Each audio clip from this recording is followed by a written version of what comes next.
अनुराग जी, जिस तरह से आम आदमी पार्टी की राजनीति में हड़कंप मचा हुआ है, एक के बाद एक बड़े नेता जो है आम आदमी पार्टी छोड़ रहे हैं, कारण क्या है और इस तरह के देखिए, परेशानी तो भारतीय जनता पार्टी की राजनीति में आई हुई है। जिस तरीके से आम आदमी पार्टी के कदम मजबूती से हरियाणा में आगे बढ़ रहे हैं, जिस तरीके से हरियाणा की राजनीति में जमीन पर पकड़ मजबूत हो रही है आम आदमी पार्टी की, भारतीय जनता पार्टी में हलचल मची हुई है। जब से अरविंद केजरीवाल जी ने अनाउंस किया है कि तीसरी सरकार हरियाणा में बनेगी, तब से भारतीय जनता पार्टी साजिशें कर रही है, मौका ढूंढ रही है कि किस तरीके से झूठे केसेस में अरविंद केजरीवाल जी को जेल में डाल सके।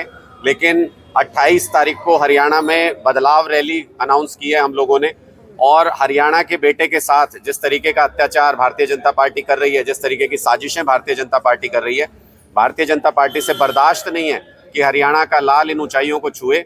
उसका बदला हरियाणा की जनता 28 तारीख को इस बदलाव रैली के माध्यम से भारतीय जनता पार्टी को देगी, और ये बताएगी मोदी सरकार को और भारतीय जनता पार्टी सरकार को कि हरियाणा के लोग हरियाणा के बेटे से कितना प्यार करते हैं और उनके साथ मजबूती से खड़े हैं। निर्मल सिंह जिस तरह पार्टी छोड़ी है, अशोक तंवर की भी चर्चा है कि जिस तरह उसके उनके बेटे कांग्रेस के जो वो भी पार्टी छोड़ी। देखिए, अशोक तंवर जी हमारे मजबूत साथी हैं, हमारे साथ मजबूती से खड़े हैं, व्यक्तिगत कारणों से आज यहाँ पर नहीं थे। लेकिन अगर आप देखें कि इस सफर में पंजाब में भी हमने देखा, दिल्ली में भी हमने देखा, ये एक ट्रेन है जो सरकार के प्लेटफॉर्म पर जाकर रुकती है। इसमें कई स्टॉप आएंगे, बहुत सारे साथी इसमें चढ़ेंगे, कुछ साथी इसमें से उतर भी जाएंगे, लेकिन वो ट्रेन नहीं रुकती मुसाफिरों के चढ़ने और उतरने की वजह से। उसका फाइनल स्टॉप तो हरियाणा में सरकार बनाने का स्टॉप है, और वहां पर जाकर ही आम आदमी पार्टी की ट्रेन रुकेगी। उससे पहले रुकने का सवाल ही पैदा नहीं होता। इसलिए मुझे लगता है कि 11,000 पदाधिकारी आज के दिन में, अगर सिर्फ पदाधिकारी अगर आप देखें तो 11,000 पदाधिकारी आम आदमी पार्टी में है। 2 ने अगर छोड़ दिया तो कितने रह गए? 10,998 पदाधिकारी आज भी मजबूती से पार्टी के साथ काम कर रहे हैं। लाखों कार्यकर्ता मजबूती के साथ जमीन पर आम आदमी पार्टी को मजबूत करने में लगे हुए हैं। हमें नहीं लगता किसी के नसीब में नहीं था सरकार में शामिल होना, तो उस पर हम क्या कमेंट करें। लेकिन मुझे लगता है कि ये सब राजनीति में ये चीजें होती रहती हैं, लेकिन आम आदमी पार्टी जमीन पर लगातार मजबूत हो रही है। का मुद्दा भी काफी पंजाब के जो बात चल रही है कि एक बूंद पानी नहीं देंगे, और को लेकर मीटिंग में भी हो चुकी है, लेकिन कोई समाधान नहीं निकला। देखिए, तो मुझे तो लगता है कि पहली बार हरियाणा के मुख्यमंत्री के मुंह से भी वो बात निकली जो हम लगातार पिछले कई दिनों से, पिछले कई महीनों से कहने की कोशिश कर रहे हैं कि मोदी जी 2019 में अनाउंस करके गए थे कि पाकिस्तान पानी बह के जा रहा है हरियाणा पंजाब के हिस्से का, उस पानी को मोदी जी रोकेंगे। लेकिन 4 साल से ज्यादा समय हो गया, मोदी जी नाकाम रहे अपने कमिटमेंट को, अपने वादे को निभाने में।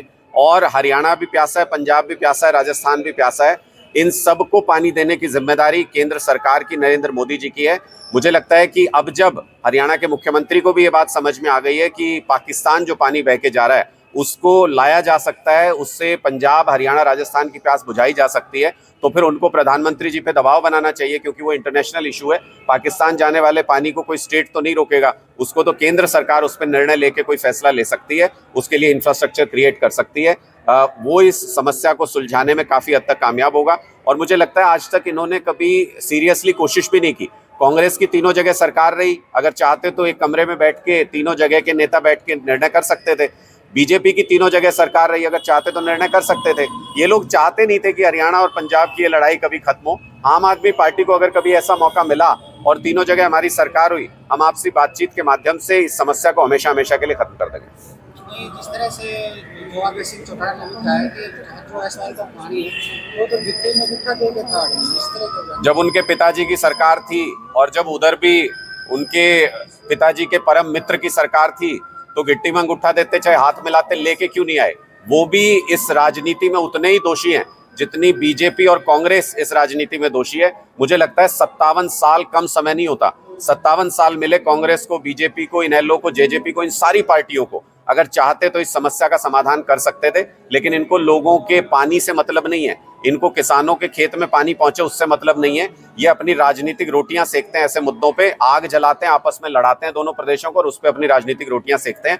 आम आदमी पार्टी ऐसे मुद्दों पर राजनीति नहीं करती, जब मौका मिलता है समाधान करती है। बदलाव यात्रा के बाद आगे क्या करने रणनीति क्या है? देखिए, बदलाव यात्रा बहुत ही कामयाब रही। पूरे प्रदेश में आप कहीं भी अगर देखेंगे तो 4-5% का जंप आम आदमी पार्टी को इस बदलाव यात्रा के माध्यम से मिला है, और इसीलिए बौखलाहट में दूसरे राजनीतिक दलों ने साजिशों का दौर शुरू किया है। लेकिन उन्होंने अपनी चाल चली, आम आदमी पार्टी भी अपनी चाल चलेगी। इतना जरूर कह सकते हैं कि अंतिम चाल भी हमारी होगी और चेकमेट भी हम ही करेंगे। ये निश्चित तौर पे इसको आप मान के चलिए। आम आदमी पार्टी आम लोगों को जोड़ के इतना बड़ा काफिला हरियाणा के अंदर बना चुकी है कि किसी और पार्टी के बस की बात नहीं है मुकाबला करना आम आदमी पार्टी का। और अब जो बदलाव रैली होने जा रही है 28 तारीख को, हरियाणा के इतिहास में ऐसी अद्भुत रैली जिसमें हरियाणा के हर गांव से पार्टिसिपेशन हो, हर वार्ड से पार्टिसिपेशन हो, ऐसी ना हरियाणा के इतिहास में कभी कोई रैली हुई, ना ही किसी पार्टी के अंदर ऐसी क्षमता है कि वो ऐसी रैली कर सके। ऐसी अद्भुत बदलाव रैली हम 28 जनवरी को करके दिखाएंगे। हरियाणा की राजनीति बदल जाएगी इस बदलाव रैली के बाद। गठबंधन को लेकर जिस तरह से चर्चा की अभी कांग्रेस में ये चर्चा हुई कि जो इंडिया गठबंधन हरियाणा में खासकर भूपेंद्र सिंह हुड्डा की तरफ से सुझाव दिया गया कि हरियाणा में हम 10 की 10 लोकसभा सीटों में सक्षम हैं, तो क्या आगे देखिए, तैयारी आम आदमी पार्टी की भी 10 की 10 लोकसभा सीटों पर है। एक एक गांव के अंदर जहां शायद कांग्रेस और बीजेपी का भी कोई पदाधिकारी कार्यकर्ता आपको नहीं मिलेगा, वहां भी आम आदमी पार्टी के कार्यकर्ता आज के दिन मौजूद हैं। इसलिए तैयारी अलग चीज है। और इंडिया गठबंधन जो एक कोऑर्डिनेशन कमेटी बनी है वो ये निर्णय करेगी कहां पे सीट शेयरिंग होगी, कहां पे नहीं होगी, कहां पे कौन कंटेस्ट करेगा, कहां नहीं करेगा। जब कोऑर्डिनेशन कमेटी वो निर्णय करेगी और पार्टी हाईकमान कोई फैसला लेगा तब इसके बारे में आपको सूचित करेंगे। हम कमिटेड हैं इंडिया गठबंधन के प्रति। केंद्र में सभी पार्टियों को मिलके जो लोकतंत्र के लिए खतरा है उस सरकार को हराना चाहिए, उस सरकार के खिलाफ एकजुट होना चाहिए। आपका मुकाबला किससे है? कांग्रेस से रह गए, कहां पे अब हरियाणा के अंदर आम आदमी पार्टी का किसी पार्टी से मैं मुकाबला नहीं समझता, क्योंकि हमने पंजाब और दिल्ली के उदाहरणों से देखा है कि जब भी आम आदमी खड़ा हो जाता है और जब आम आदमी खुद चुनाव लड़ता है तो फिर राजनीतिक पार्टियां कोई मुकाबले में नहीं होती। सुपड़ा साफ होता है सभी राजनीतिक दलों का। ये अपनी अपनी जो बची खुची इनकी राजनीति है उसको बचाने का प्रयास कर रहे हैं। कुछ पार्टीज को समझ में आ गया था कि उनकी दुकान बंद हो चुकी है हरियाणा के अंदर, कुछ को 2024 के विधानसभा चुनाव में हम समझा देंगे। आज ईडी के कुछ रेड चली है अवैध खनन को लेकर, कांग्रेस के बीजेपी के ये ईडी की रेड और सीबीआई की जो कार्रवाई उसको लेकर, देखिए, मुझे लगता है कि ईडी बहुत ही एक नामी एजेंसी इस देश की थी और उनका काम था कि ड्रग माफिया में जिस तरीके से पैसे का लेन देन होता है उसके ऊपर काबू पाया जाए।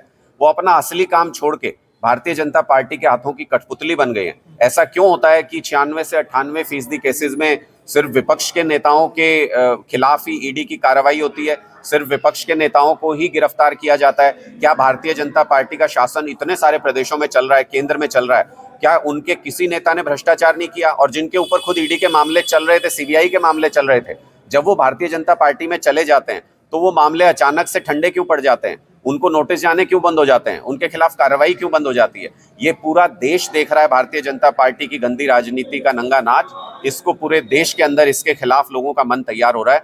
एजेंसी का दुरुपयोग करेंगे तो भाजपा सरकार को इस चीज के लिए तैयार रहना होगा कि कल को जब वो सत्ता से बाहर होंगे तो उनका क्या हश्र होगा। उन्होंने जिस तरीके से भ्रष्टाचार किया उसके लिए तैयार रहना चाहिए। नहीं, देखिए, ये समझे नहीं है अभी तक, ये आम आदमी पार्टी को समझे नहीं। जैसे अंग्रेजों ने क्रांतिकारियों को समझने में गलती की थी। अंग्रेजों को भी ये गुमान था कि भगत सिंह जी को जेल के अंदर डाल दो, उनको फांसी चढ़ा दो, फिर आजादी कोई नहीं मांगेगा। लेकिन ऐसा हुआ नहीं। भगत सिंह जी ने फांसी का फंदा भी हंसते हंसते चूमा और देश के लिए आजादी मांगने वाले लाखों करोड़ों लोग भी खड़े हो गए। इसी तरह से अरविंद केजरीवाल जी को जेल में डालने का डर दिखाना चाहती है भारतीय जनता पार्टी।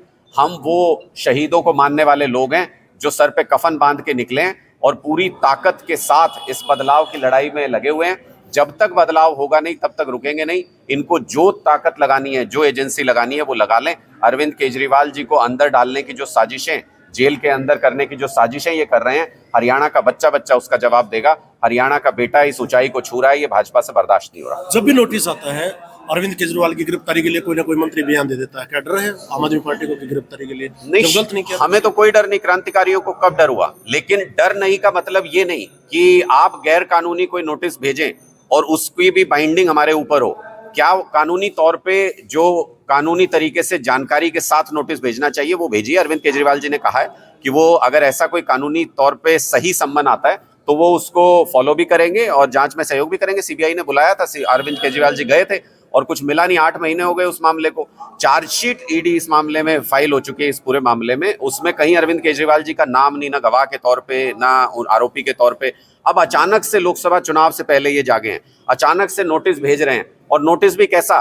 मान लो कल को पुलिस आपको फोन करके ये कह दे कि आ जाओ थाने, आप पूछो जी किस लिए, अरे बताएंगे यार तुम थाने तो आ जाओ पहले, तो क्या आप चले जाएंगे? आपको ये जानने का हक है कि क्या आपको आरोपी की हैसियत से बुलाया जा रहा है, गवाह की हैसियत से बुलाया जा रहा है, आपको मुख्यमंत्री दिल्ली की हैसियत से बुलाया जा रहा है, या राष्ट्रीय संयोजक आम आदमी पार्टी के तौर पे बुलाया जा रहा है। ये सिंपल सी चीज अरविंद केजरीवाल जी ने पूछी थी, इसका जवाब भी ईडी नहीं दे पाई, जिसका मतलब ये है कि भारतीय जनता पार्टी के दफ्तर में ये नोटिस छप के आते हैं, उनको ईडी अपने लेटर हेड पे डाल के भेज देती है। ऐसे नोटिस को बाइंडिंग के तौर पे मानना कोई जरूरी नहीं है। लेकिन ईडी ने तो मना किया कि इस तरह कोई नोटिस नहीं दिया अभी फिलहाल।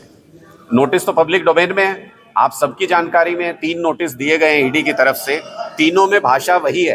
बार बार क्वेरीज करने के बाद भी ईडी की तरफ से उस पर सफाई नहीं दी गई कि आखिर किस रूप में बुलाया जा रहा है अरविंद केजरीवाल जी को और क्या पूरा मामला है, वो पूरी जानकारी भी सम्मन के अंदर नहीं होती है। ये गैर कानूनी सम्मन है, वकीलों से कानूनी राय ली गई है, ऐसे सम्मन को बाइंड करना कोई मजबूरी नहीं है। केजरीवाल जी का कहना है कि बीजेपी मुझे गिरफ्तार करना चाहती है, कितनी सच्चाई है? वो तो दिख ही रहा है सामने।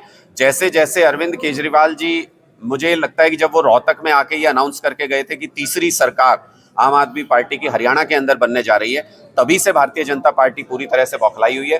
भारतीय जनता पार्टी नहीं चाहती कि हरियाणा के बेटे दिल्ली और पंजाब में मूलभूत सुविधाएं देने के बाद अब अपनी जन्मभूमि की सेवा करना चाहते हैं, अपनी जन्मभूमि पर लोगों से जुड़ना चाहते हैं, यहाँ पर राज बनाना चाहते हैं आम आदमी का।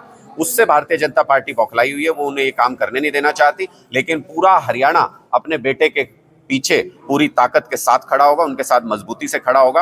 और ये आप देखेंगे 28 तारीख को बदलाव रैली जो होने जा रही है हरियाणा के अंदर, उसमें आप ये नज़ारा देखेंगे कि हरियाणा अपने बच्चों से कितना प्यार करता है और अपने बेटे की इस लड़ाई में कैसे उनके साथ खड़ा है।